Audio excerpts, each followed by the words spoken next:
Well, thank you, Kenendilue, for that background report. Now, joining us here in the studio to speak on the topic is Dr. Ifidayo Adetifa, Director General, Nigeria Center for Disease Control. Welcome to Good Morning Nigeria. Thank you very much. And also joining us on Good Morning Nigeria is, Professor Abdulsalami Nasidi, former Director General, Nigeria Center for Disease Control, NCDC. Abdulsalam Nasidi is also the Chairman, Rich Care Foundation, Nigeria. Welcome to Good Morning Nigeria, Prof. Thank you very much. Good morning, Nigerians. And joining in this conversation is Dr. Doris John, who is the FCT epidemiologist. Dr. Doris John, pleasure to have you with us on the program. Thank you very much. Okay. All right, let's begin by having an understanding of monkeypox. We hear of chicken pox, smallpox, and now monkeypox. Just as well, there's nothing yet about gorilla pox. But tell us, I mean, what do these various ailments mean, and what makes monkeypox significant? Let's begin with Professor Nasidi, the former DG of NCDC. Prof. Well, thank you once again, my dear brother. The problem we are dealing with is a problem of what we refer to as emerging and re-emerging diseases. This includes even the COVID and the Ebola, and these are viruses that are happening in nature, in animals, and when they do jump from animals to human, they can cause devastation, because the human body, the human cells are not used to these viruses. So this is regarded as host species jump. All of them always come with a big bang. We've already seen what devastation that has been caused by the former viruses, the bird flu, then Ebola, then COVID. Then now we are having this one jumping from another animal, from the smaller rodents, then to monkeys, then to humans. So the pox you are hearing there is a group of viruses that are generally big in size. And also could be very efficient in transmission. They can jump from one human to the other through different means. So the big pox is the smallpox, and they are all from the same family of viruses. I don't want to go to the details because I want Nigerians to understand why we are worried. This smallpox killed millions, and the whole world rose to get it eradicated by the year 1978. That was the first huge public health success, registered by human, that we could eradicate a disease. Then, in the same group, you have other pox viruses that cause similar symptoms. That is, they infect the human. The man will have the fever, just like all the other previous viruses, fever, headache, body pain, etc. And then the next thing that will appear, they start having, rashes on their body. But what is very common among all of them is that the rashes, in this case, unlike other rashes like measles and others, they all start from the face. And these rashes caused by pox viruses will spread all over the body and even on the palms. The other viruses don't, even on the palms. And they are very funny. They will either self-resolve, that is, somebody will have the rash, will have the symptoms, and after 1-2 weeks, everything will vanish, but there will be some scars. Or all of a sudden, they can go very severe and kill people. So it can kill 1 out of 10. And this is so. Why is the world now worried about this particular monkeypox?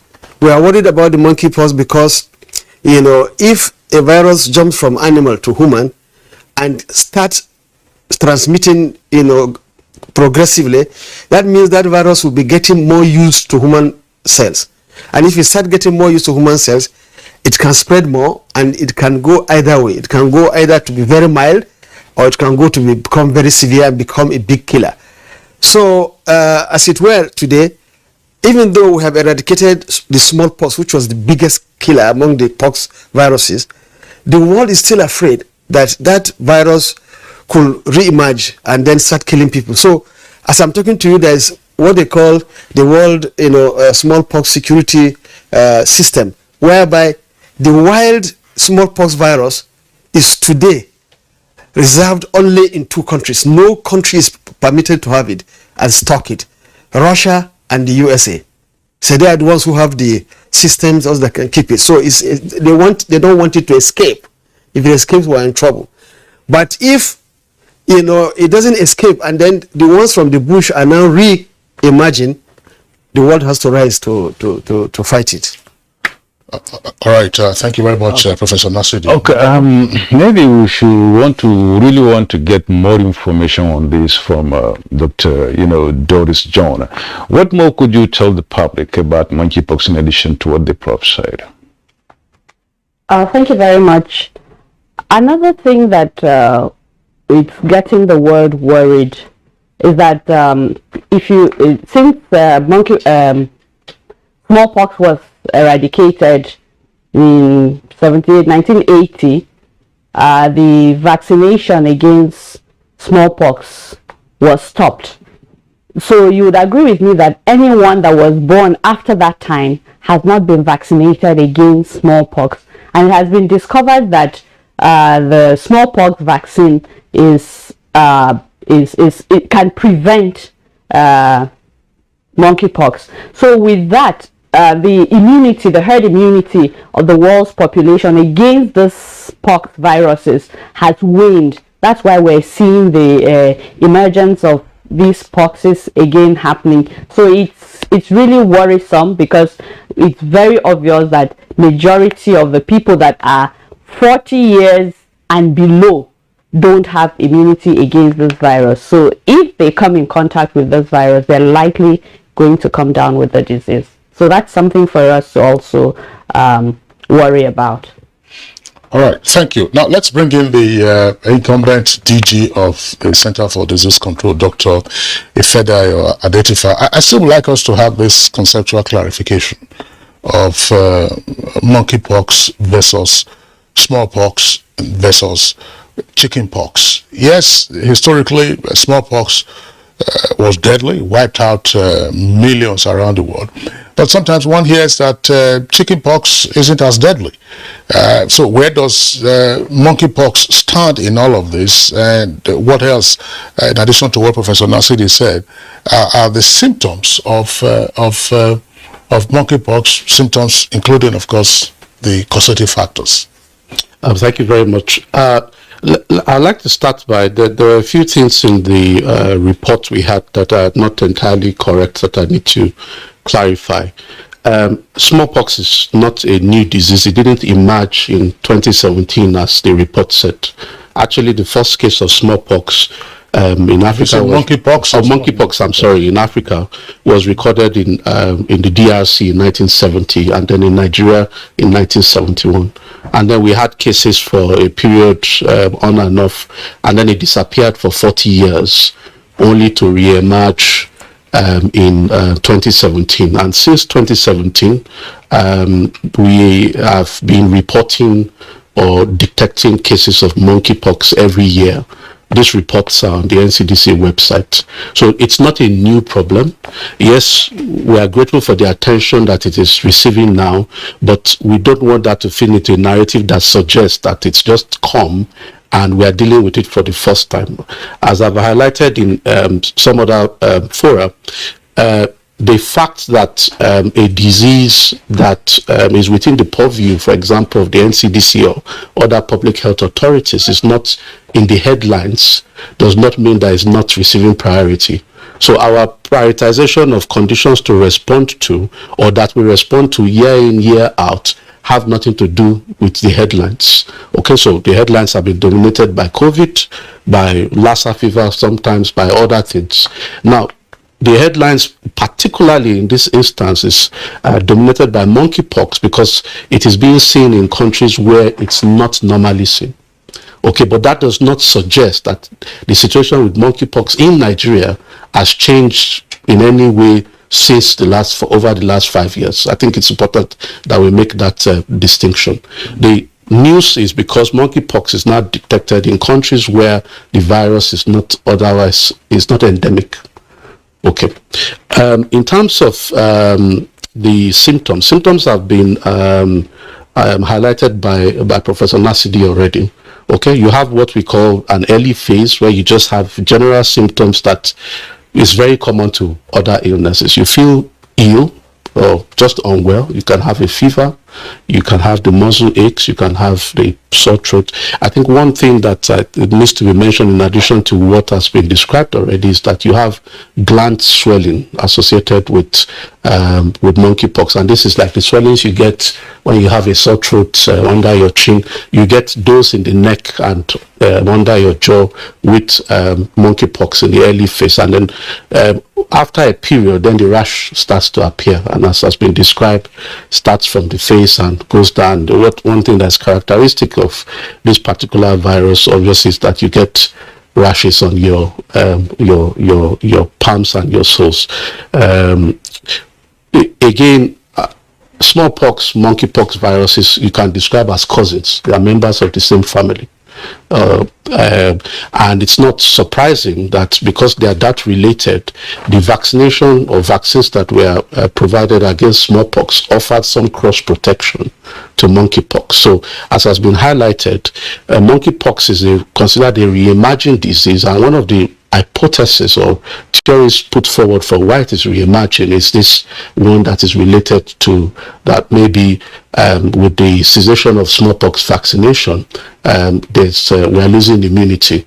But there are other hypotheses that have been put forward or other reasons that are contributory. As you are aware, monkeypox is what we call a zoonotic illness. So it means that it's a virus, as has been explained before. It's found in animals and occasionally jumps into humans, and then you have human-to-human transmission. And what is believed, at least till now, is that the monkeypox virus, especially the type found in West Africa, is not very good at the human-to-human transmission. Otherwise, it's anticipated or theorized that we should actually have a lot more cases if it's efficient. Now, monkeypox has always been on the list of priority disease by WHO, and because it's of its relatedness to smallpox, and worries that it may step into the vacuum or the space that has now been left by the eradication of smallpox, and that if it steps into that space and develops or becomes more efficient at human-to-human transmission, then we might have a problem on our hands. So we've always, global health authorities have always kept an eye on it. It's always been on the list of priorities. We've always looked out for it, especially since it re-emerged in 2017 and reported on that every year and put in place surveillance, diagnostic capacity, and sequencing. That's studying the genetic material of the virus in place so that we can understand what it is about, and even conducted related bits of research to answer specific questions. So, for example, it is thought to spill over from animals, and it is anticipated, the world knows now, and if they don't know, I'm saying it to fellow Nigerians, is that the expectation is that there will be more of these kinds of illnesses happening. That is primarily pathogens that exist in animals but spill over to humans because of the increasing interaction between human beings and animals, where the human-animal interface, as it's described, is being narrowed by population growth. We are encroaching on the habitats of these animals, and of course we have the other things we do in terms of our diet and cultural practices that are related to wild animals and the like. So influenza, classical example, jumps from animals to humans. Then depending on how efficient that particular strain becomes or adapted to humans, you either have a full-scale outbreak or not. And Middle East respiratory virus, Lassa fever, Ebola, these are all zoonotic illnesses that spill over. You have a spillover, then you have human-to-human transmission, and then that happens. So, Professor Nasidi, when COVID first came in, a lot of apprehension was in the air. A lot of statements were made and a lot of fear, with the public about the issue of not having, cure for it at the first instance. And people were very afraid about it. And so now, over time, that was, people got over that. And now we are with monkeypox, and then the headlines are all over the place, although Dr. Ifidayo said it's not a new disease, and of course it's not, coming in just as COVID did. It's been there for over 40 years. It just left and then woke up just now. Now, why the headlines now? Why the news and the talk and the gist and the stories about monkeypox, since it's been there all the while for over 40 years? Well, as you can yourself perceive is what threatens you and your community will definitely become a topic of discussion. There are three reasons I can allude to why all of a sudden monkeypox is now on the top of the international news line and so on and so forth. One, as the DG has mentioned, it had been occurring in Africa, for years, even though, the first case of the virus being reported and isolated wasn't in the African continent, was in Europe, in one of the laboratories where they are doing an experiment in Denmark, actually. And it jumped from some of the small rodents they imported from Africa and monkeys from Singapore. So the monkeys got more infected and, became, they now started calling it monkeypox, but before they realized it's this. So it's not an African origin per se, even though it's circulating more within the African region. So within a short period of time, they now realized that most of the subsequent outbreaks that were being recorded after that Denmark experience is always in Africa. So it's either in East and Central Africa or West Africa. So as I'm talking to you now, two strains of the viruses have emerged, and that is the West African strain and then the East African strain. But coming to your question, why is it that it became all of a sudden? Dr. Adetifa has said that it's not a new disease. Yes, for the African continent, it's now regarded as endemic. But now, if you hear any case outside the African continent, it's an exported case. So that time, it was exported to US, then to UK, 2003, 2007, and then you don't hear about it again until after about 6 or 10 years. But now what is happening is the virus is relocating outside, the original, so-called original home of Africa to countries that are not known to be endemic for this. And now, not just one, but as of today, to cut the long story short, about 30 countries, am I right, are now infected outside the African zone. And transmission is efficient among some group. Unlike some other imagined viruses like the HIV, AIDS, etc., is occurring in particular communities. For instance, the recent that is scaring the West, I mean the Western world, they control the media, is that this virus is now relocated to their domain and being transmitted among people or men that are sleeping with men. It's now becoming additionally like not just contact disease but a sexually transmitted disease. So it's becoming really worrying. So by the time the WHO were ascribing the possibility of it spreading wide or not to the type of virus that is big, it won't transmit fast and efficiently, they now realize within 230 countries outside Africa that are infected. That means something is happening with the virus.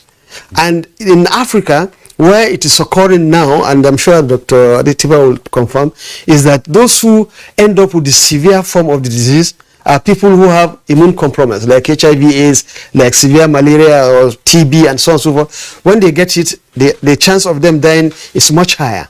So this is how Ebola story started. Ebola virus detected within the same area in Congo and etc.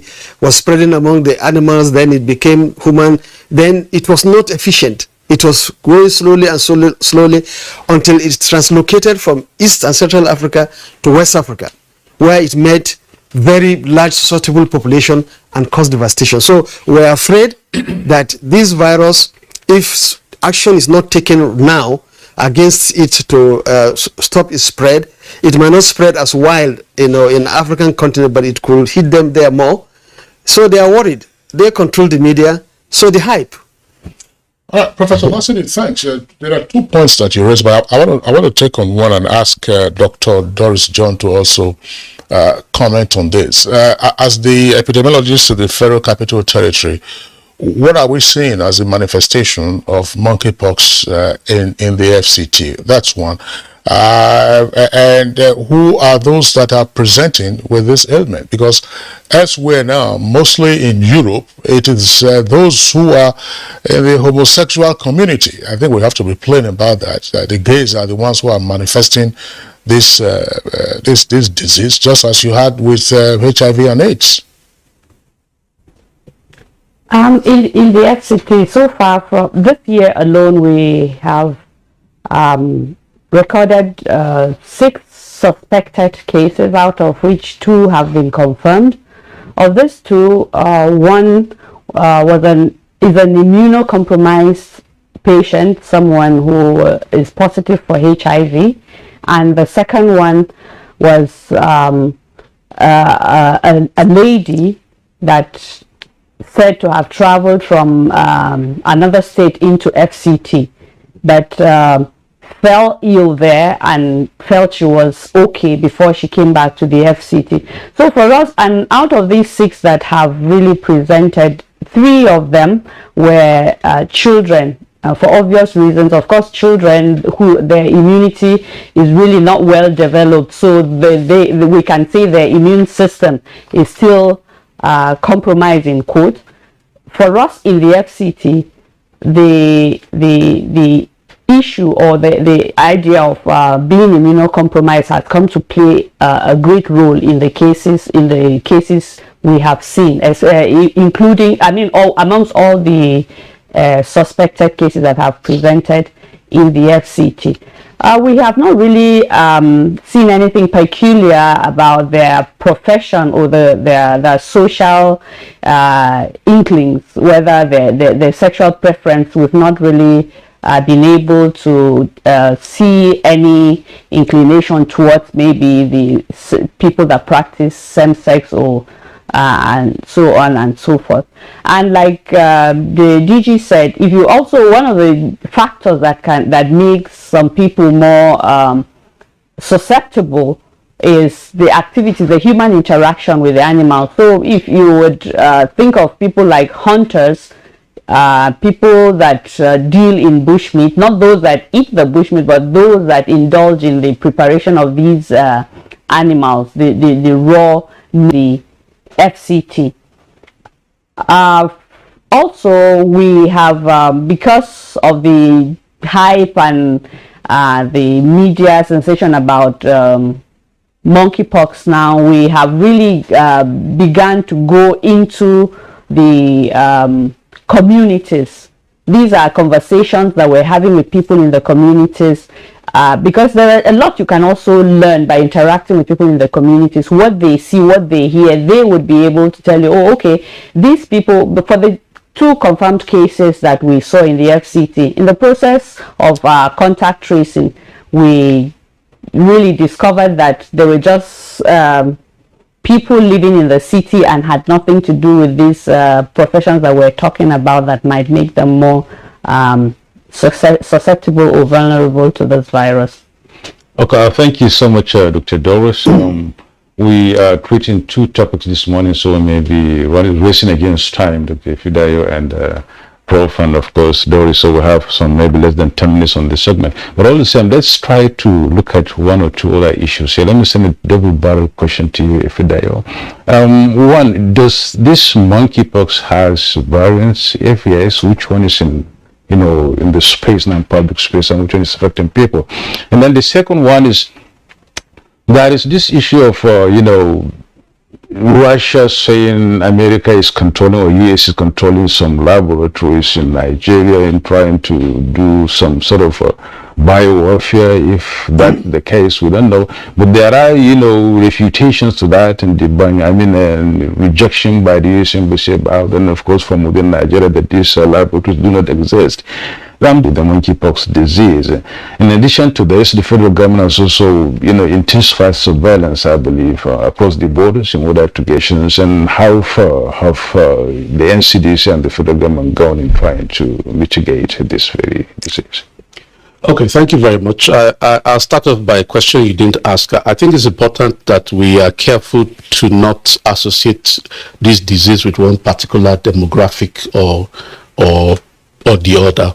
And I'm saying that because, in the work we do, sort of saying proving causation or so, it's not just by what you see. It's not a situation of, as they say, the witch cried in the night and the child died in the morning, which everybody assumes are causal. There are other factors at play. If you suddenly find that monkeypox, which is a rare self-limiting disease, when it affects most people, you comes to your attention because you are seeing the severe cases who are immunosuppressed, whether because they have HIV or because they are organ transplant recipients or because they are receiving treatments that reduce their immunity for other reasons. The tendency is to suddenly associate that condition with these things, but these things are risk factors for severe outcomes. They are not increasing, we do not know, they are not increasing your susceptibility to the condition, or they do not mean that those characteristics make the disease yours. So it's important that we clarify that, just so that again we don't have people who have anything from suspected monkeypox or even chickenpox now running away because society is suddenly going to assume that they have HIV. So I think it's very important that we make this distinction. So even in the West, where they are reporting the association, there's a reason for that in terms of people's health-seeking behavior, people's increased risk in terms of contact that makes that possible. But what is clear is that even in the non-endemic countries, some transmission has been going on in the community undetected, below the level of detection of their surveillance system that they've not been aware of. So I thought it's important that I make that clarification. Okay. Now, yes, we've since 2017, the real-time national surveillance system that was rolled out in the country was partly triggered. That the rollout was partly triggered by the 2017 outbreak. So we've always had that. It's now in all 36 states plus the federal capital, in all local governments, and what we're even working on doing, not specifically for monkeypox, but for all of the diseases we're interested in, is making sure it now even functions out of every health facility, just to increase reporting and give us a real-time picture of what's going on.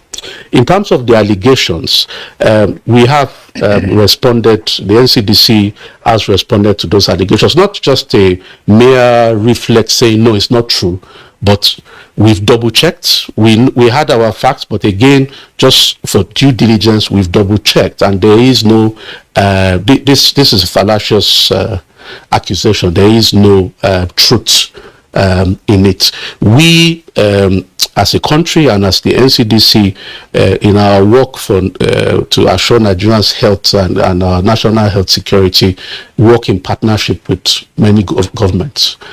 The US CDC, the US government through the US CDC, for example, the US CDC is an agency that we're actually modeled after, or where we aspire to be like. The UK government, the Japanese, the Koreans, and even more recently in the context of COVID, we, the Federal Ministry of Health and Government, have actually had even discussions with the Russians in relation to vaccine manufacturing. So we collaborate, and we are happy to engage with all partners who have something to bring that will be of benefit to assuring the health of Nigerians. And the short answer is there are no US government controlled labs that are exporting or handling monkeypox as biowarfare. I think it's also important to make people understand that for you to be able to do that, you need to be able to handle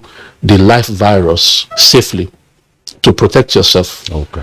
At the moment, we do not, we've got what labs are categorized according to a biosafety level that determines what kind of pathogens they can handle. The highest level containment lab that we have is a TB lab. It does not handle monkeypox. Okay. Next to that lab is the National Reference Lab, the NCDC National Reference Lab. Yes, we diagnose monkeypox. We store samples of people that may have monkeypox, but we kill the virus before we can even do diagnostic tests on it because we cannot manipulate it safely.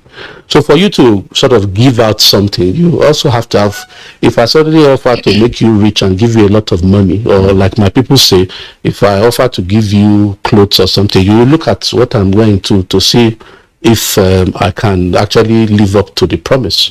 We don't have, at the moment, the UK, even if you take into account under-reporting and all of that, the UK has more monkeypox cases than we do already this year.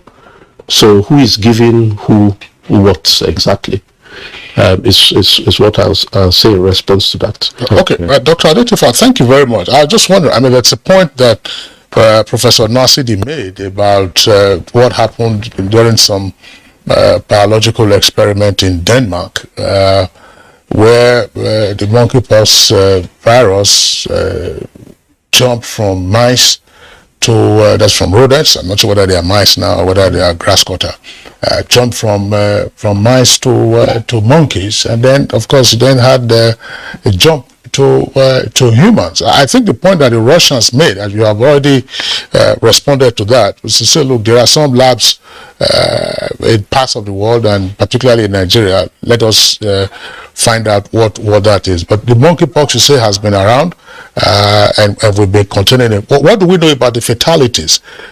Every year now we get numbers relating to Lassa fever. So what are the fatalities that we know this year from monkeypox, if any? Okay, so I think it was Prof earlier who sort of summarized the 5-year picture. So we've had 247. It might be off by a few numbers of cases in 5 years, and of those we've had 9 deaths. So if you're looking at the proportion of those who died, of course, for 247, 10% would be 24, 5% would be 12. So we're talking about 4.something% so far. And in this year, we have had 21 confirmed cases and sadly 1 death. And again, this 1 death, as reported, was somebody who was immunocompromised because he was on organ transplant recipient, and a lot of organ transplant recipients are receiving medicines that suppress their immune system so that they don't reject the organ that they have received. So sadly, we believe that contributed to the person having severe manifestations along with other problems and then dying. So that's the situation from January to June 2nd, 2022. Okay, thank you. I would like Professor Nasidi to elaborate further on the symptoms. If you're talking about this, you already talked about the symptoms. So is it a preventable disease? Is it curable, or is it treatable? Okay, so thank you very much. I think this is a very important question that the public should know. First and foremost, what should be done, what they should do. Is really preventable, is it? So one, it is easily preventable. If there are cases and it's a contact disease, if you don't come into contact with the patient, you don't get it. So that means it can easily be prevented. Is it curable? Most viral infections don't have that pure cure, but at least, it's not as severe, so it's manageable. There are drugs that can reduce the severity and leading to deaths and so on and so forth. Then the major question, is it really avoidable? So I think the FCT epidemiologist has mentioned that, luckily for us, the vaccine that protects from smallpox, which is available, if let's say there is now more cases in FCT, God forbid, bad thing, and we have to control it quickly, we can easily bring the smallpox vaccine from the WHO, immunize what they call cycle immunization around the case, and we can quench the fire. Also, there are new vaccines developed specifically against the monkeypox. But those vaccines are expensive and not easily available. So for now, only these big countries, when the indigenous are coming to Africa, that they do give them. So the answer is yes, it's preventable and it's avoidable. But if I may talk something about the accusation of Nigeria having this, any existing laboratory or not existing laboratory, it's a very serious accusation that I believe the country should at the highest level take seriously, because this virus can easily be weaponized. It can easily be weaponized, and they can make it to become more efficient, and it can cause devastation more than smallpox. It's not a scare, but it's a reality. So if serious countries like Russia that are handling the smallpox wild virus are saying that this could be happening, and our nation is mentioned, I strongly believe that we shall not, just respond, and say it is not there and all this thing. We must let the world believe in us, that we have looked into it in depth. Professor Adetifa said they have investigated, but I think we need more investigation beyond just the NCDC, beyond the health sector. Maybe more ministries should come together, and a statement by the federal government must be made to now categorically say, counter it. It's not an issue that this, and if the head of Russian biological, chemical, and whatever weapon is talking, and accusing, and then pointing fingers at us, the response not at us specifically, at the United States, at the United States too. So the U.S. Embassy has spoken. Nigerian government must speak. Must speak, because it's domicile. It's domicile. Nigerian. I'm sorry, I'm not saying that what you have done your job, but we need now something at the highest level. Okay. To make a statement, and that statement must be based on investigation. Right. That we have looked into, we have checked this, we have done that, so that everybody is happy. So if we don't do that, I don't think we'll be taken serious. Oh, that's true. Thank you so much, Professor Nosidi. I think it's important I come back on the allegation matter, because we have to be careful, and this is exactly what happens when people either, for whatever reasons, either sow propaganda or rumors, is that people fill in the gaps and begin to create narratives. Okay? This is an allegation ascribed to somebody who may be my equivalent or my equivalent in the office of the National Security Advisor. It's not official Russian government. Okay. Government hasn't spoken to government. I mean, if you speak to colleagues in the relevant ministries of foreign affairs, they will tell you that they have asked, for example, but the Russian government is not communicated to the Nigerian government that there is this kind of thing going on and you need to pay attention to it. So there's a limit to what you do with rumors, so that you don't give them, you don't now confer on the rumors. You bring credibility to a rumor, and since people like sometimes to look into conspiracies and all of that, of course not based on some historical antecedents, but as I said, although the NCDC has responded after conducting diligence, that's why it took a number of days after the rumor first surfaced before we responded to that, is that as far as we are aware, and as far as we can tell, I mean, I cannot, for example, comment if somebody accuses, says that there are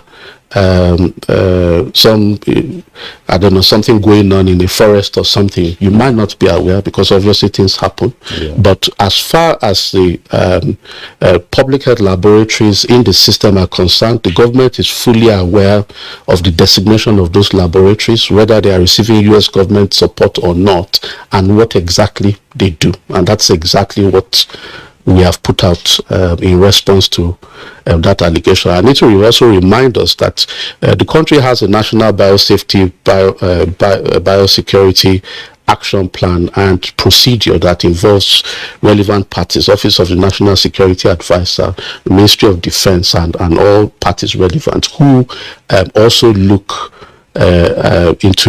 after the regulation of biosafety and biosecurity, and of course are all paying increased attention to look into this matter, just to make sure again that there's nothing being missed. But we have responded with what is the true state of affairs at the moment, and we'll continue to look into that space to see if anything changes. Okay, thank you so much, Dr. Ifidayo. We're pressed for time, really, and then we should be rounding up this program any moment from now. But nonetheless, we'll give Dr. Doris John maybe 60 seconds to talk more about that gap being created by the smallpox vaccine, talking about those 40 years and below whose immunity might have wind, and then the monkeypox, disease could just fall in, and then they become vulnerable, I would say. I don't know. With your closing remarks in 60 seconds around this, and what do we need to know? What do the public need to know about this, and how do we, work hard in order to guard against monkeypox? Thank you very much. What we need to know is how to protect ourselves or prevent ourselves from getting this disease. One thing people need to know is that if you see someone and who you suspect has monkeypox, ideally, like Professor Nasidi said, it's a contact disease. We might have someone, a relative or someone close to us that has the disease. We're not saying you abandon that person. Make sure you protect yourself. Don't touch that person with your bare hands as part of protection.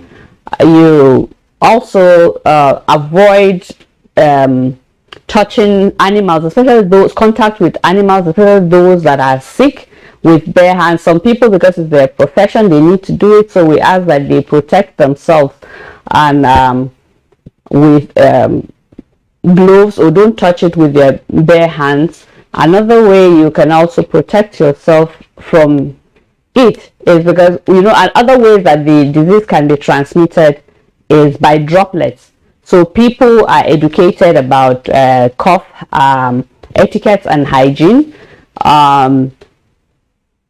Anyone that is sick should seek medical attention, should report immediately to the nearest health facility. All right, thank you very much. But earlier, before we sign off our guests, we did say that there has been an advisory that Nigerians should, in the meantime, avoid taking bushmeat. Bushmeat, yes. Is it all kinds of bushmeats, or there are specific kinds? I'm asking this question because we do know when HIV came out, when Ebola came out, it did say that those types of bushmeat that are closest to humans, the so-called simians, that's to say the apes, chimpanzees, the gorillas, and the monkeys. But you know that there are small bushmeat like grass cutter. Some of them are cultivated as part of cottage industry that you have, and then you also have antelopes and so on and so forth. So what kind of game meat is forbidden? Is it in all instances, or what? Professor Nasidi, one word. Yeah, one word. Doris had really clarified it very beautifully.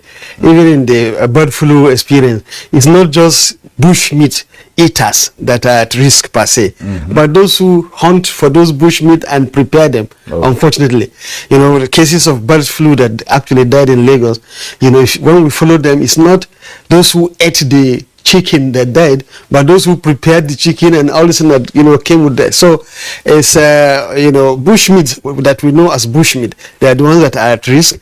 But if they have brought it to your table dried and prepared and all this, you can eat it freely. The only thing is that it's those who are hunting and are handling the blood and all that are at highest risk. So there is nothing wrong with the meat anyway.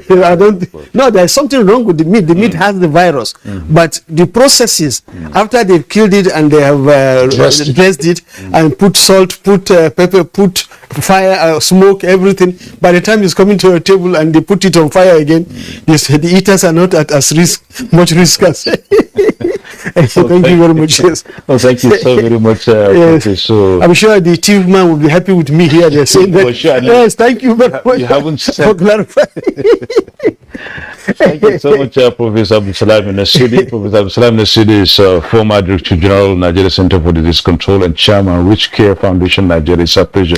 Thank you, Mark. Thank you. Also, thank you so much, Dr. Doris John, epidemiologist of the FCT. It's a pleasure to be part of this program, and we thank you for your insights. Thank you for having me.